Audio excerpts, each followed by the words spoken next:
Episode 137 of the Parkrun Adventurers, which dictates that it's my turn to do the intro. My name is Scott Trickett, and I am your co-host. You can't skip out, I said. You can't skip out on it this time. Last time you got a whole other co-host just to avoid having to do the intro for one episode. So it's been like a month since I've had to do this, so excuse me if I'm a bit rusty. But, That's your excuse, is it? But welcome, Melissa Erbacker. Thank you, Scott Trickett. Now, we are the Parkrun Adventurers, so I always like to talk about Parkrun, but I want to talk about my adventures first up because I think you've got a tale to tell about yours this week. I might have to get you to be a bit of a counsellor on a couch. I need to pull up a couch and just work through my issues about my experience. So maybe let's just go to some light-hearted, happy experiences first. And yes, let's please hear about your parkrun adventure. Okay.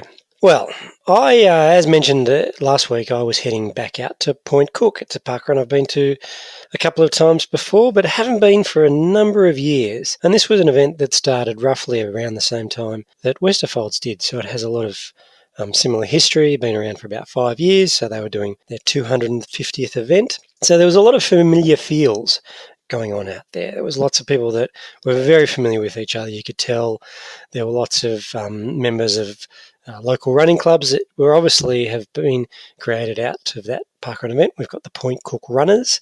I'd be curious. I should have asked, actually, if they existed pre-parkrun. We had a couple of locals celebrating their 200th run, and they kindly donated. Maxine and Sean kindly donated a PB bell, quite to the surprise of the event team. And it was a bit weird. So the event director, Craig, got up, did his run briefing. Great, very welcoming. Wears a purple suit, Mel.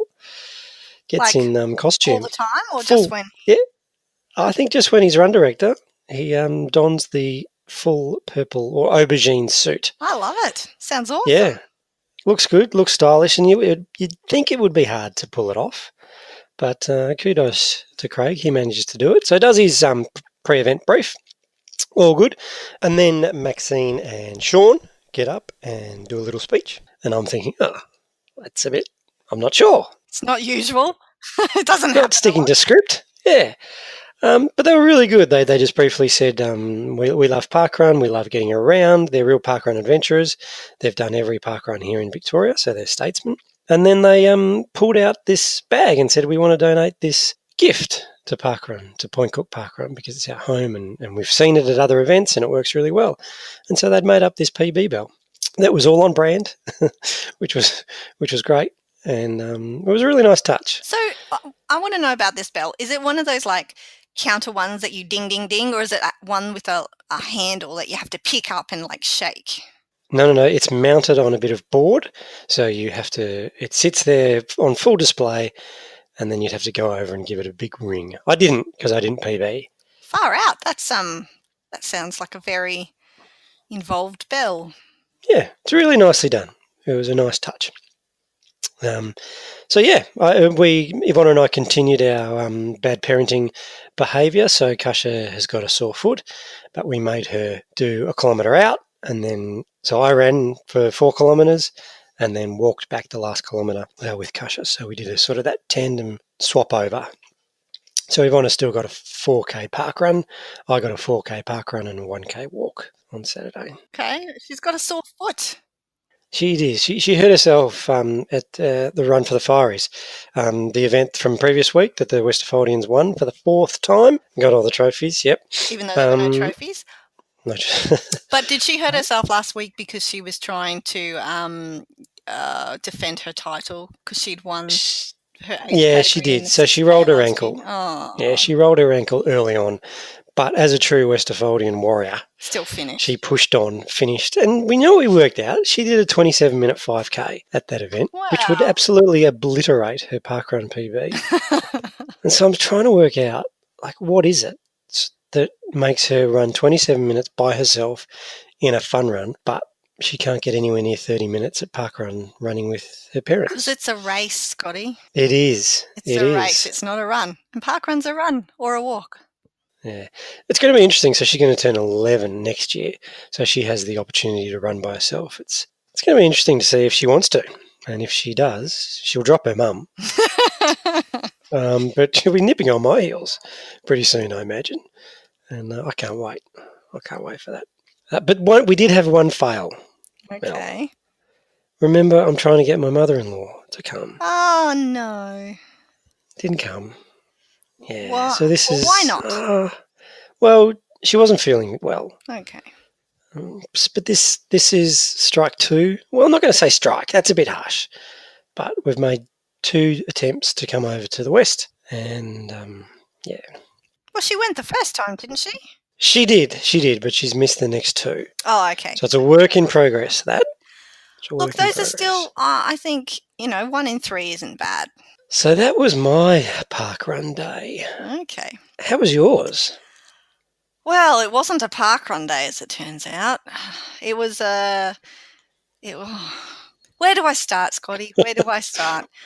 So many emotions. Yeah, I have been up and down on a roller coaster all week. And you know what? I actually handled it really well on Saturday and thought, these things happen. But then it's just stuck with me. And it's just, I've probably been overthinking about it and just, yeah. Okay, so I need you to help me get some closure, to talk it out, to just move on from the travesty that was my last. It was supposed to be my parkrun birthday, Scotty. It was supposed to be my birthday. Not all birthdays go to plan.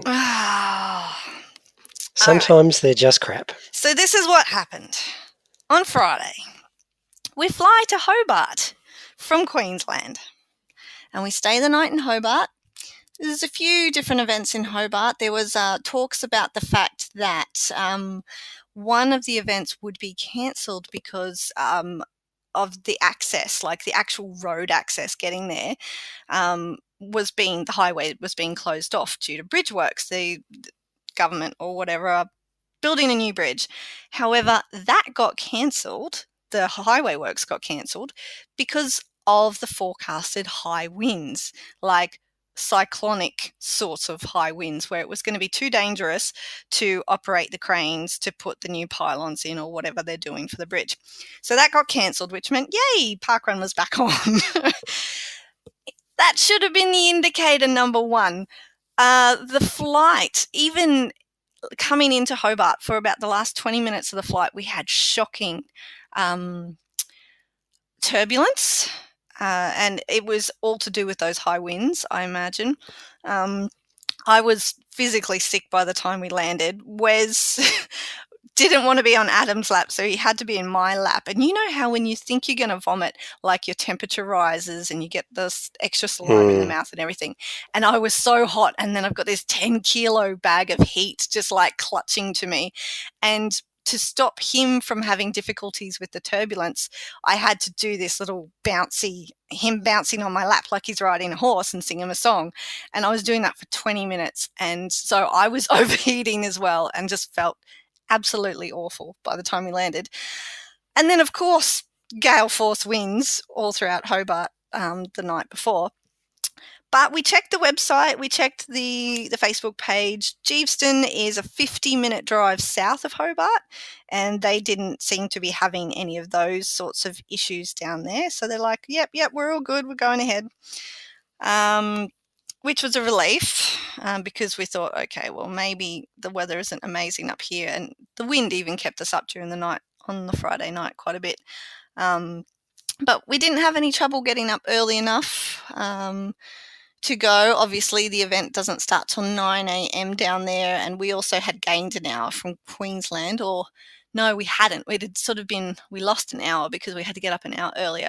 Fortunately, however, Wes has been training us for the last 6 weeks on daylight savings time, and we've been getting up between 4:30 and 5 a.m. anyway. So we're starting to get quite used to that. No problem. Got in the car, did our drive down. The weather was shocking on the drive down. Gale force winds, lots of rain.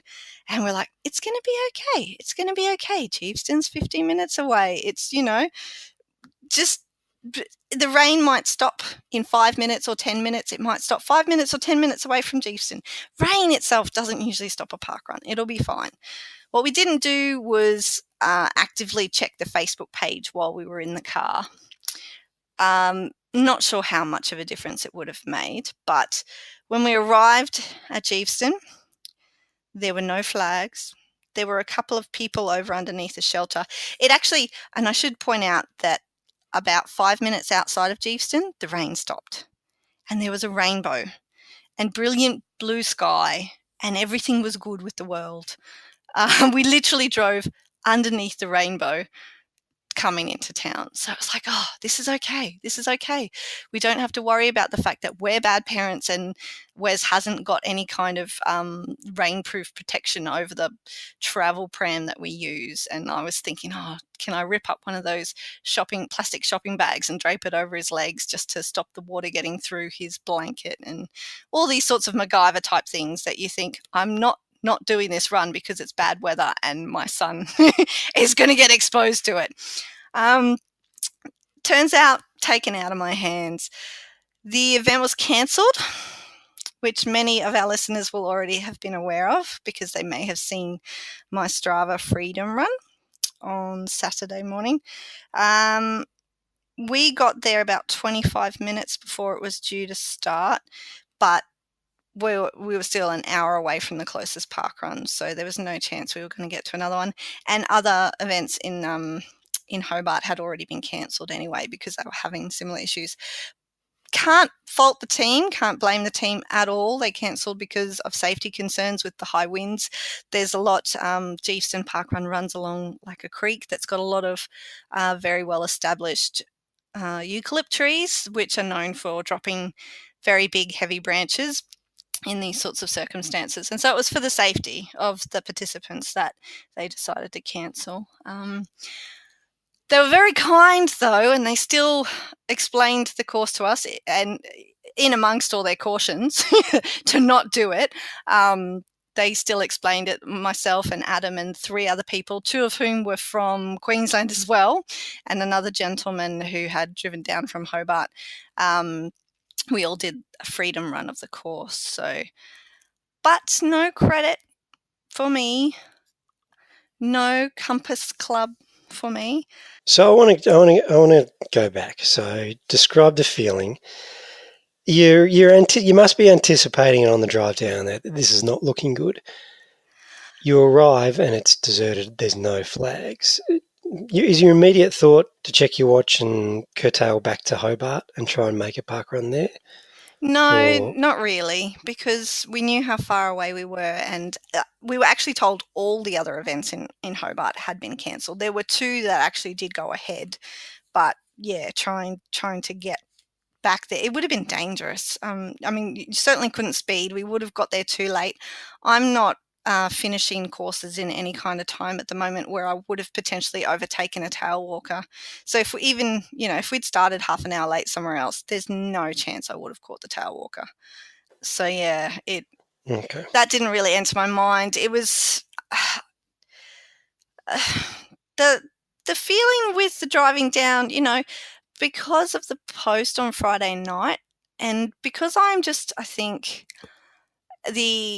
I can't say the ever optimist because I have not been very optimistic this week. I just always assume, I never look at weather forecasts and things like that. Like if I'm planning on climbing a mountain on a weekend or on a day or whatever, and it might be weeks and weeks in advance, even the day before, even the morning, I don't bother looking at forecasts. I just assume that because I have made this plan, everything is going to be sunshine and roses and perfect. And like 99% of the time it is. So I guess that's, my own experience. I've never been to an event that's been cancelled due to the weather before. Even on the Sunshine Coast, like we have cancelled the events ourselves a couple of times during like cyclonic weather and things like that, but I've never, I guess, travelled elsewhere and I guess it just depends on the planning. Like literally months ago when we planned the trip, I actually got in contact with a couple of the event ambassadors in Tassie and asked them, did they know, for starters, whether or not there were any planned cancellations? Because I know lots of places have local festivals and things, and they know ahead of time if something's going to be cancelled. And then I asked what the likelihood was of it cancelling due to weather. Like, was it one of those events that's likely to flood? Does it cancel frequently because the course gets inundated with water or other kind of environmental things like that? So this is the most planning I've ever done with any of that sort of thing. I mean, obviously Geeveston hasn't been running. Has Geeveston been running for a year? I think I looked at some other events sort of roughly this time of the year last year in Hobart to see whether or not there'd been any cancellations and what the weather forecasts were generally like in November, and whether or not it was like, it's not like it's peak rainy season or peak any kind of season, it's just a middle of the range type season. So, I did my due diligence in that respect, and that might have been one of my faults because potentially, like I've traveled all these other places and just blind luck, have managed to miss annual cancellations by 1 week, and I wouldn't have known any better. I could have just made it that week. So I guess it's one of those experiences where over time you do check more things. But yeah, even if I had sat in the car with Facebook refreshing the page just to make sure that they hadn't cancelled, I don't think I would have had time to turn around from where we were to drive back and get a parkrun in anyway. And the whole point was we went there for our compass points. And this was really devastating because Adam would also have he would have become a navigator too. We would have been the first two that I'm aware of to have become a navigator. And that just dawned on him on the drive there. So for the first time, he got excited about it, He comes along on my crazy adventures so often, many times dragged, not always willingly, but he comes along and for the first time he's like, that's actually really cool. And so when we got there and it was cancelled and he was disappointed and I was disappointed, and it was just like, oh. Okay, so let's look at the positives. There's a fabulous place in town to have breakfast post-parkrun. If you're ever in Geeveston, I think Adam rated it as the best post-parkrun breakfast he's ever had, even though it wasn't post-parkrun. Mine was good too. That's good. No new event on the most events list, so that's a positive. Tasmania, I hear, is... Oh, sorry, we're talking about you now. So... The thing is, that puts more pressure on the rest of my year as well. So that's 2 goals under jeopardy of my New Year's goal. Well, for starters, that's one just not going to happen. There's no way I'm getting back to Tasmania by the end of this year to become a navigator. So boom, there's one of my New Year's goals just done, gone, dusted. But I hear it's a nice place. Like, I've never been. It's very pretty. Yeah. Weather's great. The weather was not amazing.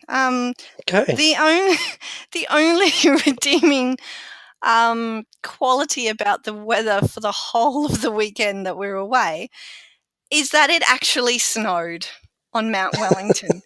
I kid you not, November, and it's there you go. And this was Wes. We managed, like, we were driving back from Geeveston, and Adam's like, "Is that snow?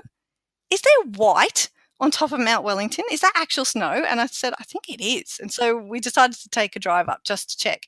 And of course, the high speed winds were still ridiculous, and the temperature was like -10 or something stupid. And Adam's in his running shorts, Queensland weather style. We didn't take any shoes with him because in Queensland he wears like thongs if he wears shoes. Otherwise, he just goes barefoot everywhere. But we had socks, but they got wet at parkrun, so he had no socks. So parents of the year, you think you're bad sending your daughter around a course with a sore foot. I got my 17-month-old son out of a car and made him sit and have photos taken in the snow with no shoes or socks on.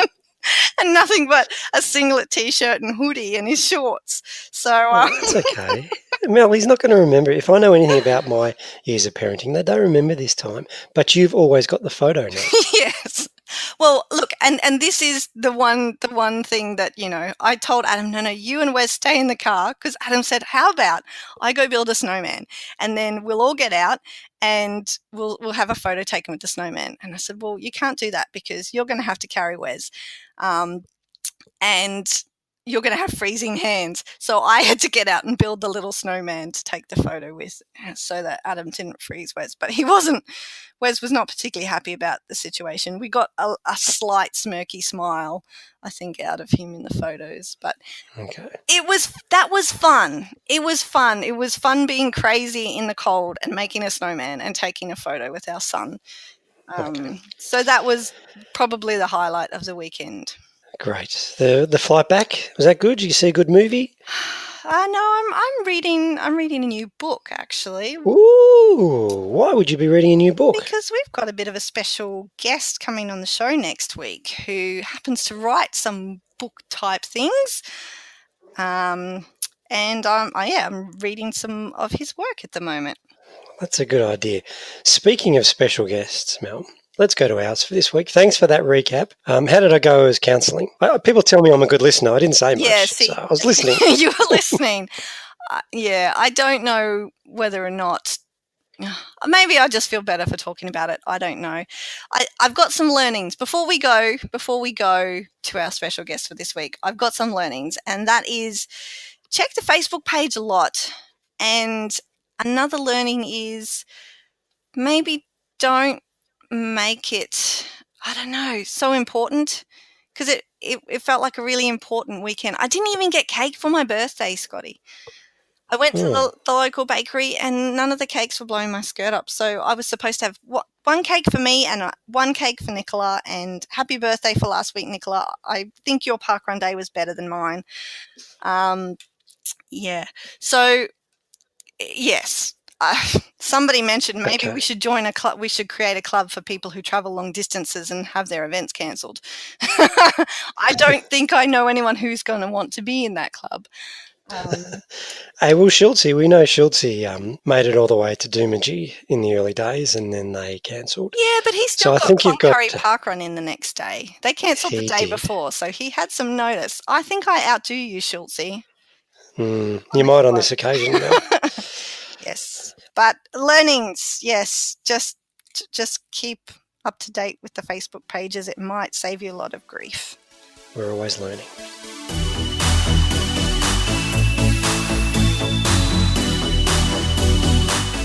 We all know that parkrun is for walkers. We welcome walkers. We embrace walkers. So this week on the pod, we're going to have a chat to one of our fastest walkers, if that's a thing.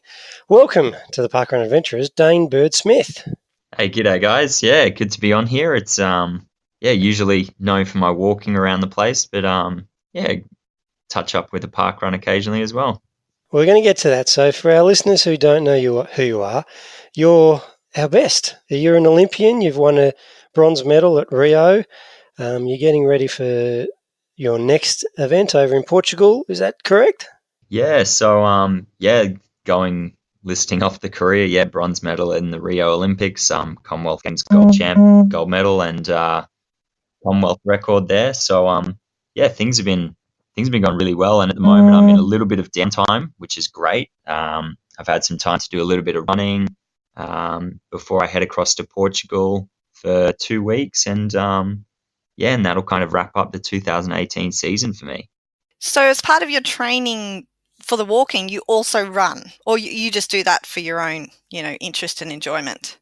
No, basically since probably lead up into Rio, I haven't actually done basically any running at all. Potentially maybe one jog or run each month. It's only been in this last couple of weeks, last 4 weeks or so, I've had some real downtime from the race walking just to kind of chill out, wind down the 2018 season. And that's when I just got in touch with two other blokes from Brisbane and just, got into a little bit of running shape. So let's go there first, Dane. So you went along to parkrun on the weekend. You had a couple of your teammates, training mates in tow, and you ran a really decent time, but managed to finish third. So you're a quick walker, but you're also a damn quick runner as well. 15:21, I do believe, was your time. Yeah. So just as I said, in this downtime, I've caught with these other runners, and I did a 1500-meter classic that week with them and ran a 3:54. So that was pretty handy. And then I just went back into regular training. They didn't really tell me that they were going to have a crack at a parkrun record on the weekend, and I got invited the night before, went along, and they absolutely crushed it. But they left me behind in the last K because I think the legs were still a little bit dead from a couple of sessions I had earlier yet the day before. It was really fun just getting in amongst some parkrun and having these two guys to run around with and have kind of a real challenge against my.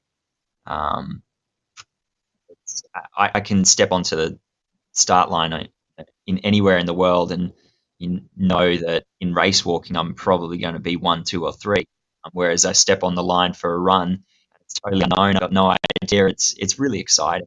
I've really enjoyed it. So a whole bunch of our listeners either tripped over their shoes or fell off their chairs when you said you hadn't been running and then you just pulled out a 15-minute odd run at a park run last weekend. Race walking obviously keeps you in really good fitness. Can you sort of explain for the people who don't really know, and I'm not sure I fully know, what is the difference between race walking and running? Because I'm sure you must be walking faster than I run. Yeah, so it's always been really fun to kind of mix up in the fun runs and the park runs with some race walking because it really shows the general public just how quickly we go.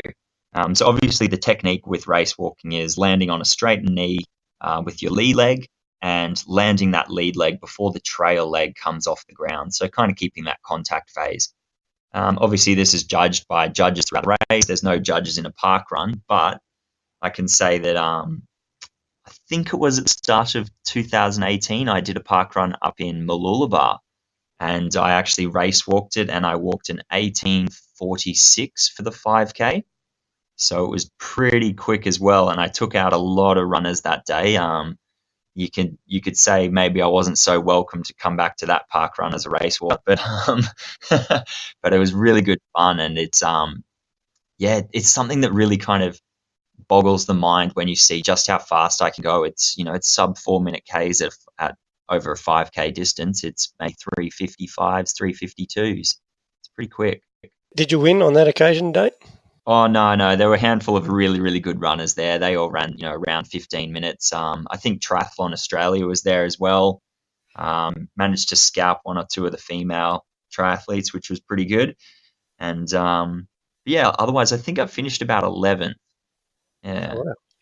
So are the other park runners curious? Because it obviously looks different, race walking, the running. Do they come up and ask, who are you? What are you doing? How do you do it so quickly?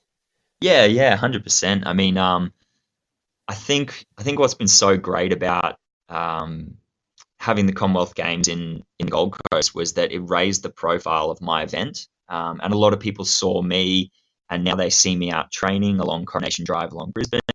They see me turning up to the Brisbane Road running. They see me turning up to park runs as well. And it's really great that I'm getting this kind of profile that race walking isn't just the kind of oddity sport or the oddity event of track and field. It's something that anyone could do. You can do it out on the road. It's just as easy as going out and doing a park run. And in a lot of cases, it's a lot better for your body.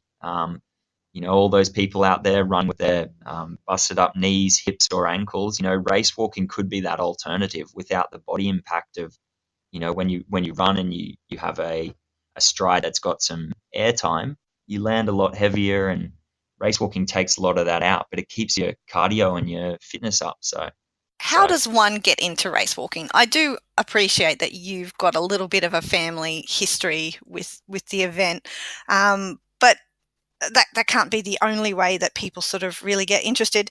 Did you get into it because of family, or did you just decide that race walkers have better looking bottoms than runners? I wouldn't know about that. I'd say our glutes are probably the same as a distance runner. Definitely not in the sprinting zone though.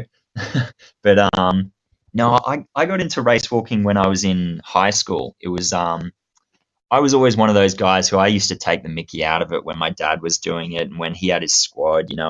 I'd do the Kath and Kim hip roll, and that was all good fun. But it was when I was 16. I was at a school athletics meet, and I was just finishing up. I'd run just about every event under the sun, thrown jav, jumped some long jump, all that. And the school teacher came up and said that she's entered me in the 3K walk. I had to finish the event. And if I managed to finish, the school would get enough points to win the championship for the day. So here I go. I lace myself up, jump out onto the track, and ready to do a 3K race walk that I've never, ever tried in my life. And I finished third out of three guys. I was actually 6 minutes behind, so I got absolutely hammered over a 3K walk. Still a podium. It still counts. Still counts, still podium. Yeah, but, coming in third got me to district level, so I went and raced there. And, I hadn't yet told Dad about this yet because he was a dual Olympian in the race walk himself back in the day. So I didn't want to tell him that I was race walking. I wanted to kind of train in secret on my own so that when I reached the regional level, I'd go up against his own athletes that he was coaching, and I'd be able to give them a real surprise and see if I could give them a run for their money as well. And it all kind of snowballed from there. I guess I fell in love with it. But anyone who's outside of the school system, if you're looking to get involved, you've just got to either reach out to myself or to your local Queensland race walking, New South Wales race walking, wherever you are in the country. There's definitely a club there for you. So yeah, get involved for sure, and someone will teach you the technique, and then once you learn, you can just go out to park runs. A little known history about myself, Dane, is that I actually, in the under 10s or something, I went to the States in Victoria and I did okay in the race walk, and I discovered it through Little Athletics. Yeah, Little Athletics as well is a great platform for all athletics events. Especially the race walk. It's very competitive at that Little Athletics level. I can safely say I was totally rubbish when I was doing it back then. One thing I do remember, though, you said it's not as it's better on the joints and the bones and all that when we go for a run. But I remember as a kid, it really hurt. Like I got really sore shins and knees from the locking or not locking. Did you come across that when you started out? 100%, and you'll go through phases of that when you start or when you're coming back to training. Whenever I have some downtime and I come back to it, it's always the small muscles, the ones that never really get used when we're running or we're just walking around normally. This is the front of the shin, the anterior tibialis. That muscle there is basically a quarter of the size of the calf muscle, and that's what it's got to pull against every time you want to stride out in front of your body to lift your toes, straighten your knee, and make sure that you're doing the race walking technique. So you've got tiny little muscle groups that are doing a whole lot of work. And for a lot of people who've never done race walking before, they're muscles that they've never actually used in their life. So, that's the big problem with this, is that it can seem so daunting and so difficult to first pick it up. But it's 100% way better for your joints. I know my hips, my knees are great, my ankles are really, really strong. I've never had any problems. It's just getting over that initial muscle soreness. But that's the same with running, same with anything else, jumping on a bike, swimming. So you've run at Kedron. You did the walking at Brightwater and smashed everybody when you were on the Sunshine Coast. Have you got plans to do some more walking at park runs just to sort of promote it? Yeah, I think that's something I'd definitely like to get involved with, especially with I've got a lot of time now back in Australia where I'm traveling a lot, so it kind of cuts me out of being able to do anything back home. But now I've got a lot of good downtime. I've got some good build up for next year leading into the World Championships of track and field. That I'm really excited to get involved with a bit more of the park running, especially the park running or the fun run events, and be out there race walking and showing people, just what I can do, and maybe even get a few people involved in it. Yeah. So I think this weekend we're actually planning to be out in New Farm Park Run on the Brisbane River. So if anyone wants to come on down and try their hand, I think I might be running this weekend. I'll see what the other boys are up to, but I think that's what the plan is. Dane, you're pretty young, and you're starting to get a bit of a profile in the Australian team. How is that viewed with the greater Australian public? Like, I'm guessing you can walk down the street pretty anonymously. No one comes up to you, but hopefully your profile is building.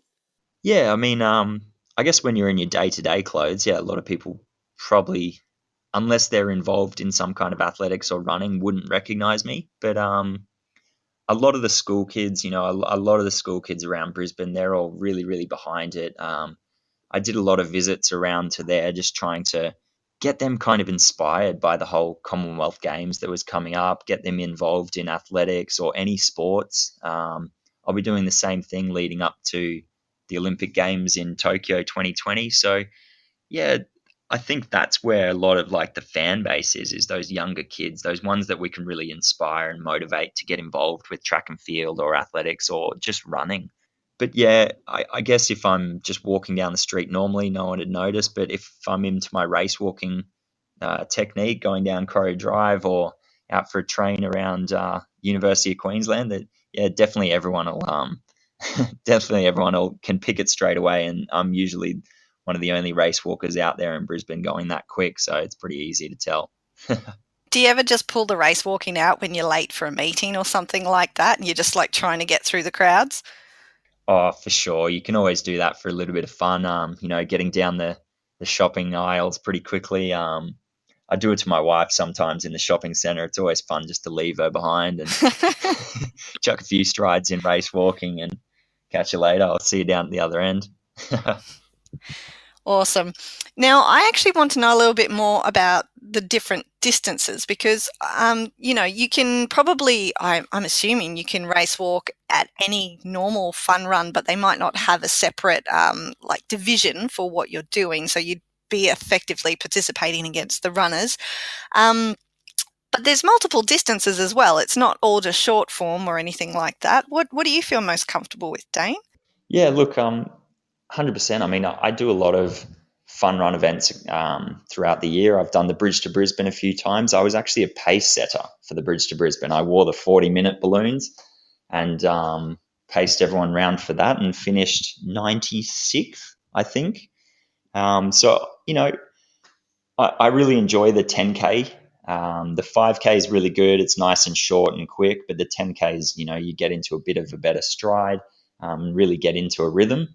But race walking varies anywhere from a 1,500 meter all the way through to 20 and 50K at the Olympic distance. That's where I'm at the moment, is just racing that 20K Olympic distance. Haven't looked to do the 50K yet. I think that's still a job for a car. But yeah. 50K, I imagine, would hurt those small muscles in the shins. So what's next for you, Dane? What's next on your calendar? What are you aiming for? Well, my calendar now is just, as I said, just in a little bit of downtime, having a bit of fun with some running and, just kind of taking it easy for a little while. And in the lead up for next year, in the 2019 season, I've got a few altitude blocks. We're looking to do a lot of heat acclimatization, as our world championships next year are actually in Doha in Qatar. So it is going to be seriously, seriously warm there. And we're looking at something like, I think they've put us scheduled for 11 p.m. at night for the 20K walk, along with the marathon as well. And we're still looking at around about 28 to 32 degrees. 28 to 32 degrees. Yeah, that's a decent temperature to participate in any kind of sport, in my opinion. So good luck with that. Yeah, well, especially at midnight as well. It's going to be a little bit of a weird one with the not just time zone difference, which you usually get when you race in overseas, but it's going to be time zone plus a midnight race, which is totally weird, but should be very exciting. Very bizarre. I'm sure it will be a wonderful adventure nonetheless. Dane, thank you very much for joining us on the podcast this week. We've enjoyed chatting to you and learning a bit more about race walking. Hope to see you at a park run. I'm based on the Sunshine Coast, so head up my way sometime soon and get some of your speed walking on around the courses up here and ruffle a few more feathers. I think it'll do everyone good. Yeah, cheers. Well, thank you very much for having me on there. And looking forward to get out to a few more park runs around the place. So keep an eye out. Cheers. Good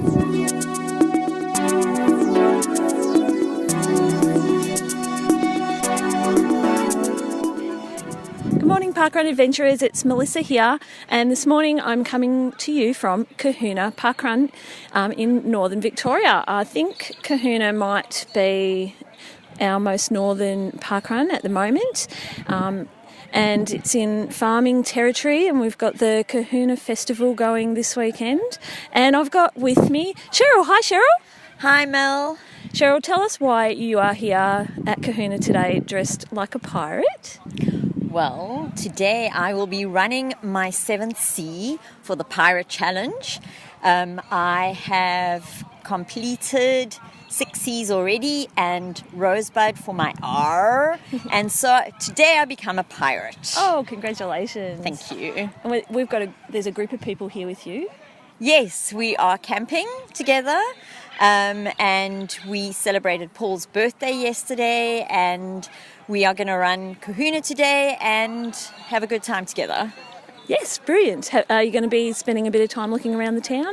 Definitely. It is a lot of fun here. The people are lovely and warm and friendly, and the weather's not too bad today after yesterday's wind. And you're a bit of an adventurer. Yes, I am. Okay, well, we start with how many parkruns in total have you done? I've done 201 parkruns and 121 different events. And I'm tipping that you're maybe not a native Australian? No, I come from South Africa. Big Bay was my home, but I've now moved here with my husband to Melbourne, and we are slowly moving our way around Victoria. Today will be number 59 parkrun in Victoria. Okay, so an Uber tourist. Yes. Where did you do your first parkrun, Cheryl? Our very first parkrun was at Albert, Melbourne. We were here on holiday and we were looking for something to run, and there was a 5K. And we did it, and I fell in love from the very first parkrun. And it's just been a really great experience since then. And now we are slowly exploring Victoria and a little bit of Australia. And the more we see, the more we love, and so grateful to be here and just love meeting the people and our fellow tourists. They've just really made us feel so at home. Oh, that's great. Okay. Well, thank you for talking to me, Cheryl. Enjoy your parkrun. Thank you so much, Mel, and it's so good to be here with you too. Thank you. Okay, I'm here now at the Bower Hotel for brunch, and I'm with Amy, who is the founding ED of Kahuna Parkrun. Hello, Amy. Hi, how are you going? I'm good. You were the one that set up the parkrun here in Kahuna? I did. We're coming up to our 2nd anniversary, and we've had 101 events as of today, with a record of 82 people, which we made at our launch 2 years ago. So we're trying to get break that record at some stage. If anyone wants to come and help us do that, that would be wonderful. But it's a big number for such a small town. We average about sort of 30, even over winter, which we're a very sport-oriented town. We often have to travel up to 2 hours for football and netball. So over winter, even getting those numbers we've been really impressed with. So you'd be classed as a rural town? Very rural, farming community, and probably less than 2,000 sort of people. So to get that kind of support and to have such a good volunteer base, it's been really good for the town. Lots of tourists have been coming, thank you, and we just get lots of varied people coming along, and people come for lots of different reasons. So like been great. Absolutely, lots of pirates. I think you're our first pirates that have been today, so that's good. And describe the course for us. The course is well treed, so nice and shady. It is 2 big laps and a half lap. Took me 6 months to design this course because we haven't got too many areas that are appropriate and follow the parkrun rules. So, but we're really proud of it, and there's lots of opportunities for high fives, which I think is nice. There is. Yeah, that's really cross good. paths with people along the way and get to say hi, and always have marshals out there. What's the waterway The waterway is the Gumbower Creek. Oh. So it comes off the Murray River and then goes back onto the Murray River down at Kundruk. And actually on the other side is what's called the Gumbower Island, and that's the biggest inland island in, I think, the Southern Hemisphere, actually. So, and it's a very historic sort of place out there, and it's very interesting place when you start looking into it. Now, I know Kahuna's got a big festival on. My husband was actually here a while ago, and you said to him, come back in November, we've got our big festival. Thank you for listening. Yeah, we've got the Big Kahuna Festival. It's an annual event on the Cup weekend, and it's just growing every year. It just started out with sort of like the school fair on the Saturday, and now we've just added all these different events. We had a food festival last night. We have, the school fair still happens, parkrun, big breakfast. People open up their farms. We've got lots of interesting little farms, not just dairy farms, but we've got a mini goats and goat soap farm and miniature pigs, and lots of different farms. People open up their gates. So I'm even as a local going to that because they're running businesses, so you don't just get to go and have a look at someone's farm even if you're a local. So I got in quick because I missed out last year. It sold out, and you get to go and have a look at the farms operating. So and I know there's some photography. Sort of photography workshops. Yeah. One of our locals, he owns the goat farm. He's also a farrier, does lots of things in the community, and he's a very avid photographer, but also he loves using his iPhone for photography, and he's just started a little niche sort of running courses with that, teaching people how to use their iPhones for amazing types of photography. So I think that's booked out. He's always very popular. Dawn wanted to go, but it's booked out. Yeah. And a duck derby. That's just a tradition of fundraiser and lots of fun. And recently started up the Kahuna Farmers and Makers Market, which is on monthly, but they're having an extra one to coincide with the Big Kahuna Festival.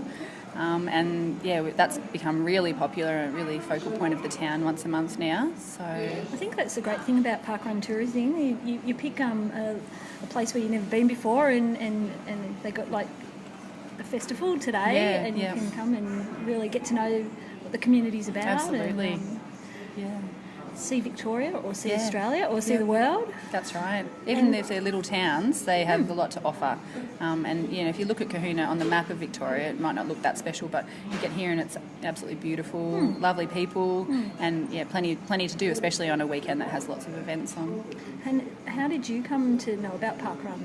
I can't actually really remember. I think I signed up. We were going on a trip to Tasmania, and I googled what is there to do in Launceston on a Saturday, which was when we were going to be there, and it said parkrun, and so I signed up, and we didn't end up going because even though it was January, it was like 5 degrees, and I couldn't convince my family to leave the cabin that early to go to it. So we actually signed up and then never did it. And eventually I thought.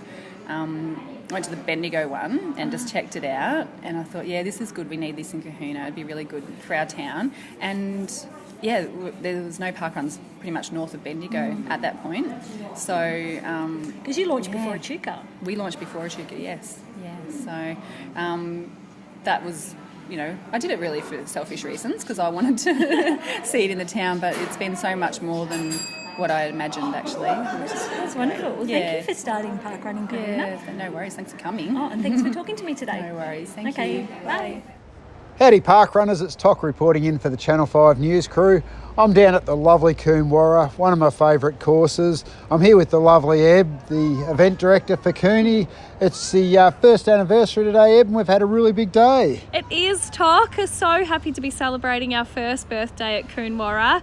1 year on, and I think I talked about hoogar at our last interview, and I think the hoogar, that sense of community and wellness and warmth, I think we've created it. It's even bigger and better, and I think it's broadened so much in the space of 12 months.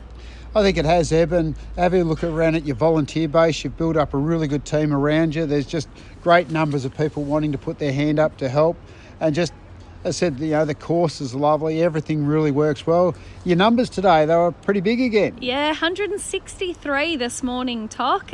And that's, awesome numbers. It's a little bit overcast here at Coonawarra for a spring day. We might have been hoping for a bit more sunshine. But Toc, we've averaged about 90 per week. So for a population of Coonawarra that's got a bit over 300, awesome numbers. It takes in, more than just Coonawarra Township. It's Leongatha, Curramborough, Lock. We've got people that travel up to an hour just to get to parkrun. So some really good things happening. And some really good numbers of tourists today. You had a big contingent across from Inverloch. You had a big contingent of the Pakenham Road Runners here today. Yeah, thank you to all the Inverloch people coming out. I wonder how many they got at Inverloch today. And we had some special guests today. We had Brendan Peel and Michelle, and you had all the Baldwin family here today as well. Dan's flown all the way over from Western Australia, so a big day. Absolutely, it's good to see everyone turn out, and even for the Pakenham people, you know, they make the trip down, and not only all the celebrities, but we had our special K-themed dress-up day, so there was some Kath and Kims and Kermit the Frogs and kites and Kings. It was a really good day. Yeah, when you announced that it was a K theme, I really had some doubts because K seemed to be so hard, but it was really well embraced by everyone out on the course day. There were just so many people out there in costume. It was a great day. Tok, you haven't done too bad in your koala outfit. I like it.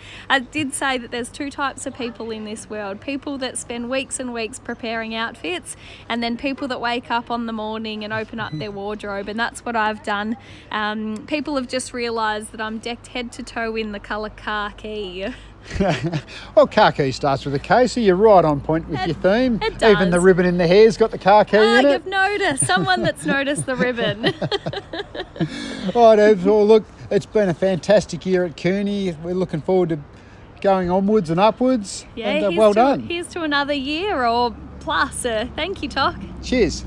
Nice work, Melissa, who was at Kahuna, and Tok at the Coonawarra anniversary. So 2 Victorian roving reporters at Victorian Parkruns. Once again, the great estate representing, carrying the rest of the team. But Ebony raised a good point there, Mel. There are 2 types of people in this world. One thing that jumped out from Tok's interview, there are 2 types of people in this world. Those that plan weeks in advance their costumes. That would be you, correct? Yeah, usually. And then others that wake up on the morning or plan the night before. That's generally me. Well, there you go, the chalk and the cheese. Yeah, we're always providing the black and the white, the yin and the yang of the parkrun world. Hey, but it leads to, so what are we going to do now, Mel? Like, what are we going to do? They said no to the hotline. We wrapped Club it up Corner last was week. Club Corner was just too much work. What else did we used to do in the end bit here? We've had some ideas. Poem Zone. Poem Zone. Oh, I love the Poem Zone. How's that rating in the Pearl illustration these days? Yeah, let's move on. Move on. The Poem Zone's not coming back. Okay. Much to my disappointment. Okay, well, I don't know. I liked what we did last week. What did we do last week? You'll have to remind me. I gave top 3 wish lists, top 3 parkruns we want to get to. Oh, but that was just kind of inadvertent. We didn't mean, well, we did mean to do it, but we didn't plan it as a thing. So do you want to do a top 3 then, Scotty? I think so. I think the outro should be all about top 3s now. Because we know how much everyone loves top 3s and rating things and scoring things. Hey, Danny. Yep. But what we want you to do, we want you to interact with us. So we share our top 3s and then you give us your top 3s through whatever medium you wish. You can write us a letter. You can put it in poem form. You can just comment on a Facebook post or tweet us. I'm all over Twitter these days. Yeah, I saw you were on Twitter yesterday. Yeah, it's tweeting here and there. I really want to tweet about non-parkrun stuff, but I've got to build up the courage to do it. Oh, okay.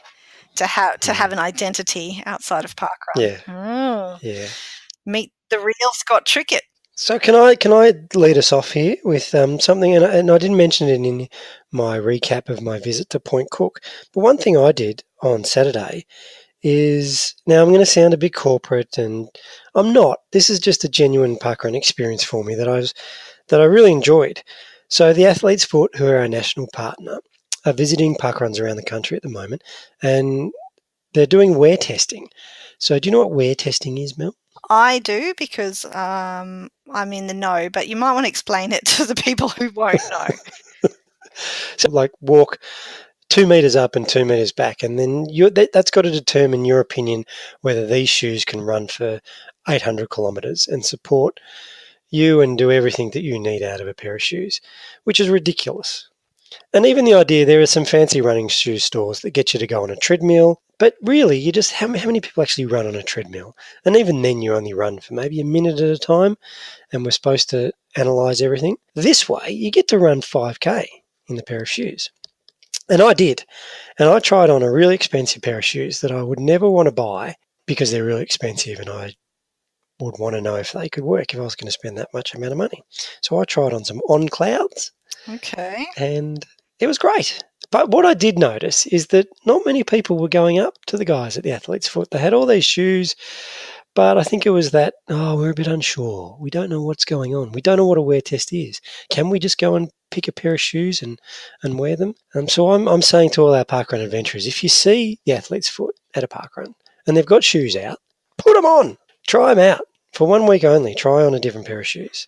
Okay. I did it. What I want to know it? is, what happens to the shoes that have been run in for like 5 kilometres? Yeah. Like, is somebody buying those without knowing that some dude sweated through his socks into those shoes for 5K? Well, as you know, Mel, I don't sweat, so it wouldn't have been a problem with my shoes. But I did think that too, because they weren't brand new. They weren't out of the box. They get sold as ex-demo models like they do with cars at discounted prices? I don't want to know the answer to that. But I'm not buying ex-demo running shoes. So if you do, that's a life choice you're making. Okay. But you're getting away from it. So that's one thing that if you haven't done it at parkrun, I implore you to do it. Should I give you 2 more to round out my top 3? Please do. Okay. I reckon everyone should do a warm-up at junior parkrun. So there's not too many volunteer roles that I haven't done. In fact, there are probably some really weird ones. But I've done all the stock standard. But when we launched juniors, we introduced this warm-up role, and it's awesome. It's lots of fun. It's over and done in like a minute if you want it to be. You could stretch it out for 10. But the kids genuinely like it. And I was surprised. I thought it was just we're ticking boxes here.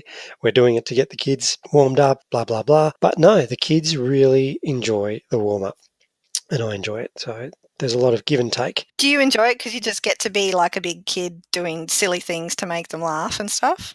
Well, Mel, that's not really my personality. Okay. Like, I do like to have fun, but I don't need that in my life. But what I do need... But I did really enjoy it. So it's really easy to entertain and put smiles on kids' faces by doing the warm-up. Okay. And that's a nice feeling. Very selfishly, that's a nice feeling. Okay. And one more. Have I got another one? Yeah, here's another one. Now, you don't have to do this. Only do this if you can. So I'm not saying that this is a list that I'm going to give you a medal if you complete. These aren't challenges, exactly. Yeah. But, yeah. These are just Scott and Mel's ideas about what you can try at parkrun. Yeah. Mine is I really love, and I've talked about it on the podcast before, I love it when it's just me and Kasha doing the parkrun. And usually when we're just walking, so we spend an hour together. So it's one-on-one time with your kid. Now, whether that's your kid, whether that's your niece, your nephew, whatever it is, whether you've got 4 kids and you just want to take one of your kids around parkrun 1 week. So it's just one-on-one time because they're forced to talk to you. And once they get into an age bracket that my daughter's in, we don't have a lot of, sit down and have deep, meaningful conversations at this age. But on the parkrun, they're forced to. And once they start talking, they can't stop. And it's just awesome. So I recommend that. One-on-one parkrun with a kid. Okay, that's a good one. I like that because, yeah, they are definitely different experiences.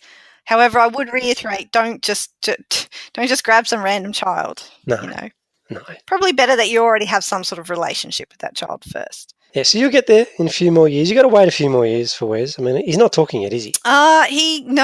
This week he learnt to say achoo, which is quite cute because it's the first 2-syllable thing that he says. He's learnt it from one of his books, The Very Cranky Bear. And so the line actually goes, achoo, I'm allergic to trees. So Wes goes, achoo, blah, blah, blah, blah, blah. Because he doesn't know how to say the rest of the words. But the achoo part is ridiculously cute. So he now knows how to say achoo, sa for sun, and ka. Those are the extent of his vocabulary. I'm doing a good job. Wes's age, not the right age for that exercise, that task. No. Okay. Have you got top 3? Top 3, what are we calling it? Top 3 things to try at parkrun, or top 3 things I've never done at parkrun, something like that? Yeah, well, no, you've done the warm-up leading and stuff before, so it's just, top 3 things we would recommend others would try, I guess. Well, the obvious one, and let's go back to Ebony's little comment about the 2 different types of people, are fancy dress for me. I think everybody who's never tried to run a 5 kilometre or walk a 5 kilometre parkrun in fancy dress should do so.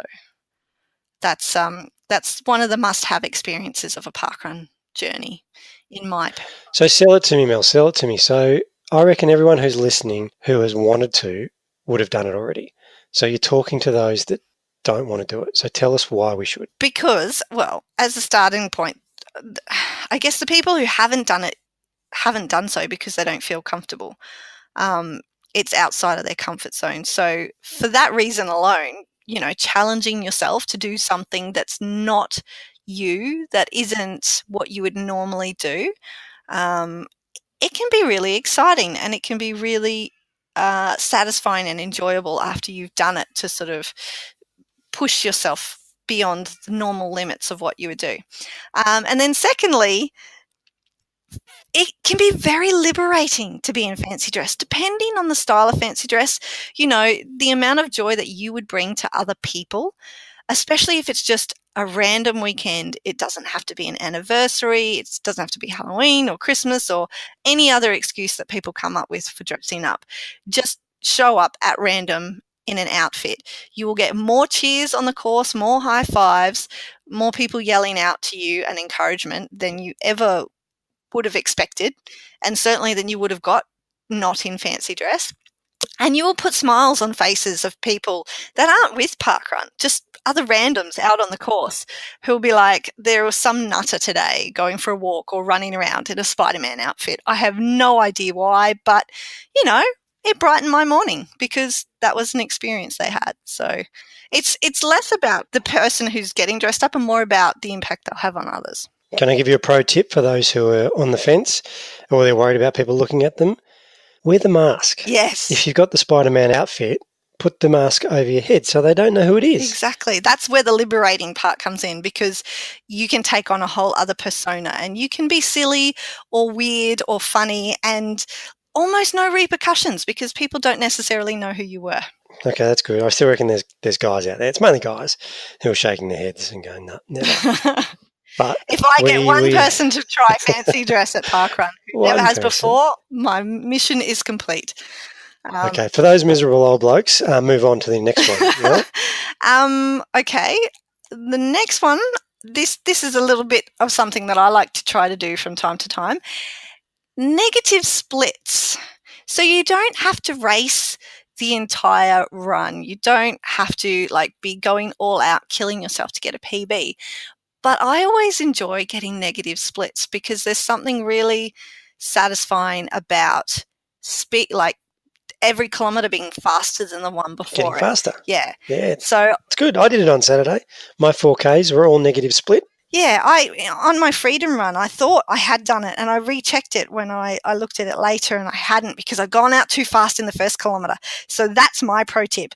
Don't go out too fast in the first K. Just take it easy and then slowly start to ramp it up because, Start at the back. Start at the back of the crowd because that'll naturally slow you down. Yes.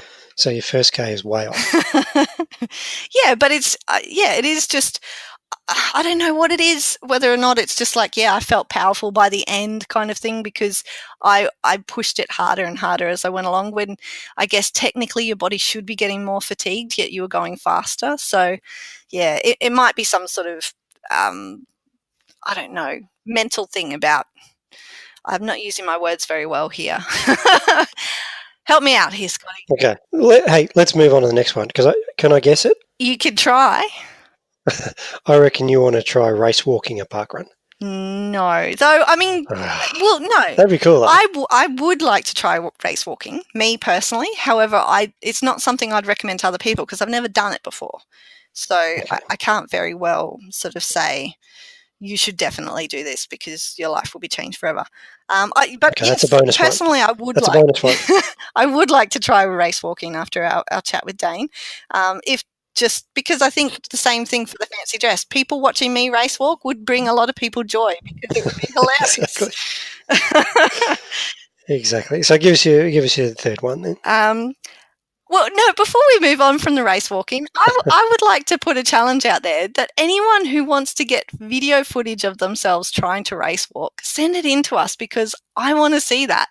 I want to see people's techniques based on Dane's explanation of what it's supposed to look like. I'll do it. Yeah, I think I was serious. I was good as a junior. I've got medals. I've got trophies in amongst my other trophies, okay. And they're race. Maybe we should have. So I'll do it. Let's have a race walking competition where everybody who sends it, we'll have to have a prize. We'll get a prize. Do we have any more watches, Scotty? How many watches have we got to give away for Pelestration? Maybe we can divert one to race walking or something. No, but we could give away that first pair of leg warmers, that first excess pair of leg warmers. Yeah, we could. That might actually force me to knit, or it might at least force me to ask my nana to knit on my behalf. Hang on, you told me you were doing it. Yeah, but it's work in progress. What I mean for your nana? No. I might get my nana she might be on the production line. We'll see. She's got to finish off a scarf for my nephew first, and she's dragging the heels on that one. Well, I feel like we're dragging the heels on your third one, Mel. You're trying to think of it on the spot. No, I was mulling through them while you were bringing yours up. Okay, I do have my third one, and it might be a bit of an obvious one, which is why I was surprised you didn't guess it. Volunteering in something that scares you. Oh. So this is... That was a bit like mine. Well, yeah, maybe, but it's not the same, because everybody has different things that scare them. For a lot of people, it's the stopwatch. And it's I don't get that. No, I don't get that either. It's, I think, my second or third most favourite role, or at least the one I've done the most after run directing. Yeah, like I get that people are scared of it because they're going to stuff up the results for everybody. So I get that. But you know what? But you don't. No, how many times the percentage of it's been stuffed up is minute. And in my experience, what gets stuffed up more frequently is handing out tokens, which is just bizarre because they're numbers and they go in numerical order. So how do you stuff that up? But there are some creative volunteers out there and they manage to do it, and, they do the best they can. But that scares some people too. Finish tokens, like the pressure when you've got 5 or 10 people crossing the line trying to make sure they get their tokens in order. I do understand high pressurized thing, but also fun. There's adrenaline involved. It's the scary stuff. When people do the scary stuff that they don't feel comfortable doing, those are the more satisfying things. Like afterwards where you can go, yep, I did awesome at that.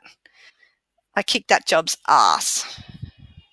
Yeah, so I like it. So that's the job I avoid the most, but I'm not scared of it. But it's the one that I probably dread doing the most. So you're saying challenge people to take on face their fears. Their most feared volunteer role. Yeah, volunteering fears. Okay, so what's yours? I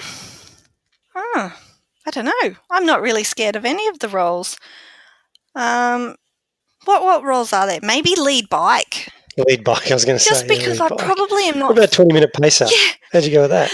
Well, I've only paced once, and I think it was 50 minutes. I did a good job, though. I got 4 people their first sub 50-minute parkrun. I think lead bike would probably be the one I'd be most concerned about, only because I'd be worried that I didn't go fast enough to beat the lead runners. Dane's doing it in 15 minutes. Exactly. That's moving. I don't think I can ride a 3-minute kilometre. I'm pretty sure I can't ride that fast. Don't go to New Farm on the weekend. Then, no. Oh, and then the other thing would be like, because there are no lead bikes on the Sunshine Coast, and those are the courses I'm most familiar with. So I would have to do it somewhere that I'm not super familiar with, and I would probably ride the wrong way. And I would lead some poor adventurers who are also there for the first time, but running a really good time, I would lead them astray. Yeah, well, because when I do a first timers brief, I sort of say, is anyone here going to run sub 17? And nobody ever puts up their hand. And I said, okay, just follow everyone else and you won't get lost. Yeah, but do you think there's ever those people that are just like, I'm not going to showboat about, I'm going to run a sub 17? Yeah, maybe. Anyway, no one's ever got lost at parkrun I've been at. So I like this. We should do top 3 things next week as well. Top 3 something else. Now, because we've introduced the top 3, the old calendar's been bumped right to the end of the podcast. So I wonder if there's people that listen to our podcast every week religiously wanting to know where new events are coming and where the anniversaries are. Possibly. But I know I'm actually heading to the only launch we've got on our list this week, Scotty. That would be at Victory Heights Trail Parkrun in Queensland. It would, and I'm very excited. More for the community and the event director than for myself. Like I've done a freedom run of the course before, so I know what's in store in terms of the course, and it's brilliant. But I also know that this event has been 21 months in the making. Ooh. That is a long time for a prospect and for a single event director to maintain momentum and positivity and, get this happening for his community. So Jodie Fisher, you're an absolute legend. It hasn't launched yet, but it will, and it's going to be brilliant. Well done, Jodie. And I noticed that this was due to launch a couple of weeks ago, and we bumped it. So he got so close. He did, and then we said, no, can you wait a couple more weeks? No, we had this shocking weather that destroyed big sections of the course. Oh. So they had to get earthworks guys to come out because it's a trail event. We had such awful weather in Queensland about a month ago. It just totally slammed the course and they had to rebuild sections. So that's why it was dangerous. The whole trail network in that park got closed to the public. So we're very lucky that they were able to move on it so fast and fix the bits up that needed fixing. But yes, it got so close and then it got delayed again. Poor Jodie. So I think it's going to be a very sweet morning on Saturday. Okay, great. Lucky you. You get to go to that. I wish I was going to Broken Hill on the weekend because it's in my top 3 wish list, but they're also celebrating their anniversary this week. They are, as are Diamond Creek in Victoria, another one that's close to you, Scotty. Yes, closest parkrun to my home. And probably the parkrun that's furthest from my home is Geograph Bay. And that's, how many years old will Geograph Bay be? 2, 3, 4? It's got to be at least 4 or 5, surely. Yeah. That's Maddie Trent's old local, so it's been around for a while. Trent. Launceston in Tasmania and Nepean River in New South Wales. I stole all the events this week, Mel. Well, not all of them, but that's okay, Scotty. Gave you Diamond Creek. Yes. Happy anniversary to all those events. And that concludes another episode of the Parkrun Adventurers. We would love to continue on for another 40 minutes. But we run out of things to say. We do, and I've got to go do some stuff. Like pick up my daughter. Have you seen the time, Mel? Yes. I just did. Let's go. Okay. Thanks again. Speak to you next week. Cheers.